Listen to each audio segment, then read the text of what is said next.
JR Islamic Gallery. তো আমরা পাইলাম 1 নম্বরে আল্লাহ রাসূল কি বলছেন, পাঁচটা জিনিস আসার আগে আগে পাঁচটা জিনিসের মূল্যায়ন করো। 1 নম্বরে বলছে শাবাবাকা ক্বাবলা হারামি, যুবক অবস্থাকে বৃদ্ধ অবস্থা আসার আগে আগে মূল্যায়ন করো। 2 নম্বরে হলো ওয়াসিহহাতিকা ক্বাবলা সুকুমিক, অসুস্থ হয়ে যাওয়ার আগে আগে সুস্থতাকে মূল্যায়ন করো। 3 নম্বরে আল্লাহ রাসূল বলতেছেন ওয়াহিনাকা ক্বাবলা ফাকরি, ধনী অবস্থায় ধন সম্পদের মূল্যায়ন করো ফকির হওয়ার আগে আগে। ধনী অবস্থায় গান বাজনার মধ্যে টাকা তুমি ক্ষয় করো না, গান বাজনার মধ্যে টাকাগুলো খরচ করো না, তুমি বেশি বেশি আল্লাহর রাহে সদকা করো, যাকাত দাও। তোমার উপর যদি হজ ফরজ হয়ে থাকে হজ করো, তোমার উপর যদি সদকা হয়ে থাকে সদকা ওয়াজিব হয়ে থাকে সদকা দান করো, তোমার উপর যদি যাকাত ওয়াজিব হয়ে থাকে তাহলে যাকাত দাও। আল্লাহ রাসূল বলতেছেন ওয়াহিনাকা ক্বাবলা ফাকরি, ও আমার উম্মতের দল, তোমরা এখন ধনী আছো, বেশি বেশি আল্লাহর রাহে দান করো। যেই টাকাগুলো আপনারা মাহফিলের মধ্যে দান করবেন, মসজিদের মধ্যে দান করবেন, গরিব মিসকিনদেরকে আল্লাহ তাআলার কাছে খুশি করার জন্য তাদের উপর দান করবেন, এগুলো আপনার জন্য কামাইবে, এগুলো আপনার জন্য পরকালে নাজাতের ওসিলা হবে। কিন্তু এখন দেখেন বর্তমান সময়ে আমার বাউসার যুবক ভাইয়েরা ইসলামী মাহফিলের ব্যবস্থা করেছে, কিন্তু তাদের মতো অনেক যুবক আছে ওরসের ব্যবস্থা করেনি না করে না, গান বাজনার ব্যবস্থা করে, নর্তকী এনে তারা গান বাজনা করে।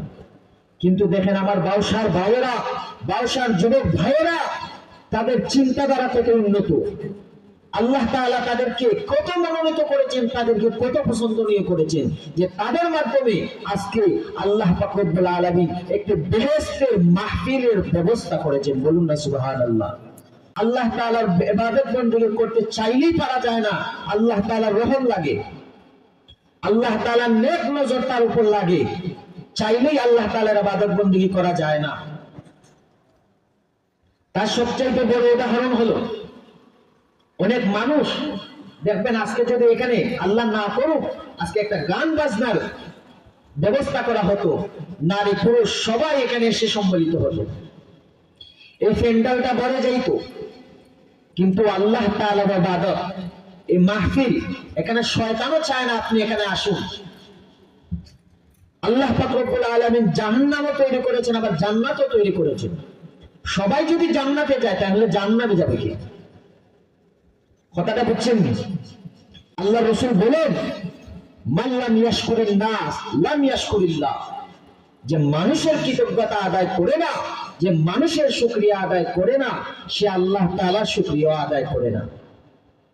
এজন্য আপনাকে কেউ মহব্বত করে, আপনাকে কেউ ইহসান করেছে, বিপদের সময় পাশে থেকেছে, তার শুকরিয়া আদায় করুন।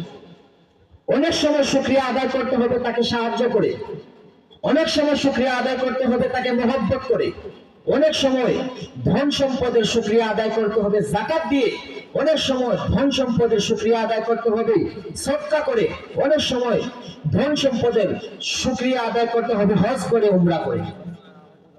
এজন্য আল্লাহ রাসূল বলতেছেন ও আমার উম্মতের দল, তোমরা ধনী অবস্থাকে মূল্যায়ন করো ফকির অবস্থা আসার আগে আগে। অনেক মানুষ ধনী অবস্থায় তাদের টাকা দিয়ে গান বাজনার ব্যবস্থা করে, আর একদল মানুষ আছে রাত্রে মিনি ফুটবলের ব্যবস্থা করে, করেনি না করে না? আমাদের এই সমস্ত গ্রামের মধ্যে যারা প্রবাসী আছে, দেশ ছেড়ে বিদেশে গিয়েছে সে জীবিকার তাগিদের জন্য, ওই সমস্ত যুবক ভাইদের কপাল পুরা, ওই সমস্ত হতভাগাদেরকে আমি বলতে চাই, তাদেরকে যখন ফোন করে বলা হয় ভাই আমাদের গ্রামের মধ্যে তো একটা মিনি নাইট ফুটবলের ব্যবস্থা করা হয়েছে, আপনি স্পন্সর করেন, আপনি একটা ফ্রিজের টাকা দিয়ে দেন, দেখবেন সাথে সাথে কিন্তু সে ফ্রিজের টাকা দিয়ে দেয়। দেয়নি না দেয় না? একজন বলে আমি ফুটবলের টাকা দিয়ে দিলাম, একজন বলে আমি প্যান্ডেলের টাকা দিয়ে দিলাম, একজন বলে আমি মাইকের টাকা দিয়ে দিলাম। কিন্তু যখন আপনারা বলবেন ও প্রবাসী, ও লন্ডন প্রবাসী, ও কাতার প্রবাসী, ও সৌদি আরব প্রবাসী ভাই, আমরা তো একটা মাহফিলের আয়োজন করতেছি, আপনি কিছু টাকা দেন, করবেন? সে বলবে আসলে আমার তো এই বছর এই মাসের মধ্যে বেশি বেতন পাইছি না, এই মাসের বেতন এখনো পর্যন্ত পাই নাই, আমি টাকা দিতে পারবো না। কিন্তু তাদেরকে যখন বলা হবে আমাদের গ্রামের মধ্যে বড় বড় শিল্পী আনা হবে, বড় বড় নর্তকীকে আনা হবে, ভাই আপনি কিছু টাকা দেন, সবার আগে সে টাকা দিবে আর বলবে আমার নামটা পোস্টারের মধ্যে বড় বড় করে লিখে দিবেন। এই জন্য আল্লাহ রসুল আপনাদেরকে মহব্বত করেন, আপনাদেরকে রেখে আল্লাহ রসুল জান্নাতে যাবেন না, আপনাদেরকে মহব্বত করেন, এজন্য সতর্ক করে দিচ্ছেন। আল্লাহ রসুল বিশ্বনবী রহমতুল্লাহ আলামিন সময়ের গুরুত্ব বুঝাইতে যাইয়া বলতেছেন ইগতানিম খামসান কাবলা খামসিন, ও আমার উম্মতের দল, তোমরা পাঁচটা জিনিস আসার আগে আগে পাঁচটা জিনিসের মূল্যায়ন করো। এক নম্বরে আল্লাহ রসুল বিশ্বনবী রহমতুল্লাহ আলামিন বলতেছেন শাবাবাকা কাবলা হারামি, ও আমার উম্মতের দল, তোমরা যখন যুবক অবস্থায় থাকবা ওই যুবক অবস্থাকে তোমরা কদর করো বৃদ্ধ হওয়ার আগে আগে। যারা বৃদ্ধ হয়ে গেছে তারা আগের মতো ইবাদত করতে বেশি মজা পায় না। যুবক অবস্থা এমন একটা অবস্থা, এই অবস্থায় গুনাহ করতে চাইলে গুনাহ করতে পারে, আবার ইবাদত বন্দেগী করতে চাইলে ইবাদত বন্দেগীও করতে পারে। কিয়ামতের ময়দানে মহান আল্লাহ তাআলা বান্দাদেরকে যুবক অবস্থা সম্পর্কে জিজ্ঞাসা করবেন, ওয়ান শাবাবিকা আন উবলাহু, কিয়ামতের দিন আল্লাহ পাক রব্বুল আলামিন যুবক অবস্থা সম্পর্কে জিজ্ঞাসা করবেন, ও আমার বান্দা তোমাকে আমি যৌবন দান করেছিলাম, যৌবন অবস্থা তুমি কিভাবে কাটাইলা, এবার হিসাব দাও। আমরা কি হিসাব দিতে পারবো? যদি আল্লাহ পাক রব্বুল আলামিনের রাহে আমাদের জীবনকে পরিচালনা করি, এই যুবক অবস্থাকে যদি আমরা বেশি বেশি আল্লাহ তাআলার রাহে দান করি, বেশি বেশি নফল ইবাদত করি, বেশি বেশি আল্লাহ তাআলার এই সমস্ত মাহফিলের মধ্যে যাই, বেশি বেশি দান সদকা করি, এভাবে আল্লাহর রাহে যে সমস্ত কাজগুলো আছে ওইগুলো যদি বেশি বেশি করি, বৃদ্ধ হয়ে গেলে যখন আমরা ওইগুলা করতে পারবো না, ওই সময় যুবক অবস্থায় বেশি আমল করার কারণে, বেশি বেশি আল্লাহ তাআলার ইবাদত বন্দেগী করার কারণে এগুলা ফুসে যাবে। কিন্তু যদি আপনি বৃদ্ধ হয়ে যান, যুবক অবস্থায় যদি আল্লাহ তাআলার ইবাদত বন্দেগী করেন না, বৃদ্ধ অবস্থায় কেমন ভাবে আপনি ইবাদত বন্দেগী করতে পারবেন না, যার কারণে আল্লাহ পাক রব্বুল আলামিন যখন ওই যুবক অবস্থা সম্পর্কে জিজ্ঞাসা আপনাদেরকে করবেন, তখন আপনারা কোনো উত্তর দিতে পারবেন না। এজন্য আল্লাহ রসুল আপনাদেরকে কত মায়া করেন, মহব্বত করেন। তার উম্মতকে একটা উম্মত টাকা ব্যতীত আল্লাহ রসুল জান্নাতে যাবেন না। আপনাদেরকে আল্লাহ রসুল এত মহব্বত করেন, 14.5 বছর পূর্বেই আপনাদের কথা ভেবে আল্লাহ রসুল বলে গেছেন, ও আমার উম্মতের দল, তোমরা যুবক অবস্থাকে মূল্যায়ন করো বৃদ্ধ হওয়ার আগে আগে। ওয়াসিহাতিকা ক্বাবলা সুকুমিক, 2 নম্বরে মহানবী সাল্লাল্লাহু আলাইহি ওয়াসাল্লাম বলেন, ও আমার উম্মতের দল, তোমরা সুস্থ অবস্থাকে মূল্যায়ন করো সুস্থ হয়ে যাওয়ার আগে আগে। সুস্থ অবস্থায় যেই কাজটা করতে ভালো লাগে, অসুস্থ অবস্থায় ওই কাজটা করতে ভালো লাগে না। সুস্থ অবস্থায় বেশি বেশি আল্লাহ তাআলার ইবাদত বন্দেগী করো, ফরজ নামাজের পরে বেশি বেশি নফল ইবাদত করো, তাসবিহ তাহলিল করো। কেননা অসুস্থ হয়ে গেলে তুমি আর ইবাদত বন্দেগী করতে পারবা না। অনেক মানুষ আছে সুস্থ অবস্থায় ইবাদত বন্দেগী করে নাই, মনে মনে ভাবছিল আমার তো বয়স এখনো হয় নাই, আমি যুবক অবস্থায় আছি, বৃদ্ধ হয়ে গেলে আমি মসজিদের মধ্যে গিয়ে নামাজ পড়বো, বৃদ্ধ হয়ে গেলে আমি বেশি বেশি ইবাদত বন্দেগী করব। যারা এটা ভেবেছিল, কিন্তু আজকে দেখেন হসপিটালের বেডের মধ্যে শায়িত আছে, কেউ বা প্যারালাইসিস রোগে আক্রান্ত হয়ে বিছানার মধ্যে শায়িত আছে, আসেনি না ভাই?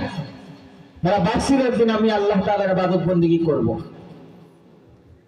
এজন্য আল্লাহ রাসূল বলতেছেন, ওয়াসিহাতিকা ক্বাবলা সুকুমিক, ও আমার উম্মতের দল, তোমরা অসুস্থ অবস্থায় যাওয়ার আগে আগে সুস্থ অবস্থাকে মূল্যায়ন করো। সুস্থ অবস্থায় আপনি আল্লাহ তাআলার ইবাদত বন্দেগী করার জন্য হেঁটে হেঁটে মসজিদে যাইতে পারতেছেন। আপনার মতো কত মানুষ যুবক অবস্থায় অসুস্থ হয়ে বিছানার মধ্যে শায়িত আছে, সে চাইলেও মসজিদের মধ্যে গিয়ে আল্লাহ তাআলার ইবাদত বন্দেগী করতে পারতেছে না। এজন্য আল্লাহ রাসূল বলতেছেন, ও আমার উম্মতের দল, অসুস্থ হয়ে যাওয়ার আগে আগে তোমরা সুস্থ অবস্থাকে মূল্যায়ন করো।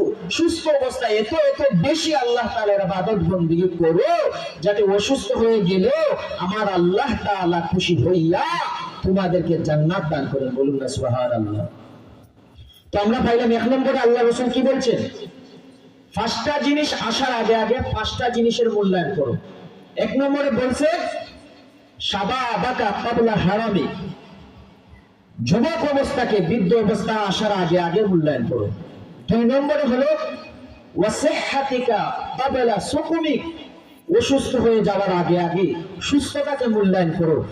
অনেক মানুষ ধনী অবস্থায় তাদের টাকা দিয়ে গান বাজনার ব্যবস্থা করে, আরেক দল মানুষ আছে রাত্রে মিনি ফুটবলের ব্যবস্থা করে। করেনি না করে না? আমাদের এই সমস্ত গ্রামের মধ্যে যারা প্রবাসী আছে, দেশ ছেড়ে বিদেশে গিয়েছে সে জীবিকার তাগিদের জন্য, ওই সমস্ত যুবক ভাইদের কপাল পুরা, ওই সমস্ত হতভাগাদেরকে আমি বলতে চাই, তাদেরকে যখন ফোন করে বলা হয়, ভাই আমাদের গ্রামের মধ্যে তো একটা মিনি নাইট ফুটবলের ব্যবস্থা করা হয়েছে, আপনি স্পন্সর করেন, আপনি একটা ফ্রিজের টাকা দিয়ে দেন, দেখবেন সাথে সাথে কিন্তু সে ফ্রিজের টাকা দিয়ে দেয়। দেয়নি না? দেয় না? একজন বলে আমি ফুটবলের টাকা দিয়ে দিলাম, একজন বলে আমি প্যান্ডেলের টাকা দিয়ে দিলাম, একজন বলে আমি মাইকের টাকা দিয়ে দিলাম। কিন্তু যখন আপনারা বলবেন, ও প্রবাসী, ও লন্ডন প্রবাসী, ও কাতার প্রবাসী, ও সৌদি আরব প্রবাসী, ভাই আমরা তো একটা মাহফিলের আয়োজন করতেছি, আপনি কিছু টাকা দেন, করবেন? সে বলবে আসলে আমার তো এই বছর এই মাসের মধ্যে বেশি বেতন পাইছি না, এই মাসের বেতন এখনো পর্যন্ত পাই নাই, আমি টাকা দিতে পারবো না। কিন্তু তাদেরকে যখন বলা হবে আমাদের গ্রামের মধ্যে বড় বড় শিল্পী আনা হবে, বড় বড় নর্তকীকে আনা হবে, ভাই আপনি কিছু টাকা দেন, সবার আগে সে টাকা দেবে আর বলবে আমার নামটা পোস্টারের মধ্যে বড় বড় করে লিখে দেবেন। এই জন্য আল্লাহ রসুল আপনাদেরকে মহব্বত করেন, আপনাদেরকে রেখে আল্লাহ রসুল জান্নাতে যাবেন না, আপনাদেরকে মহব্বত করেন, এজন্য সতর্ক করে দিচ্ছেন।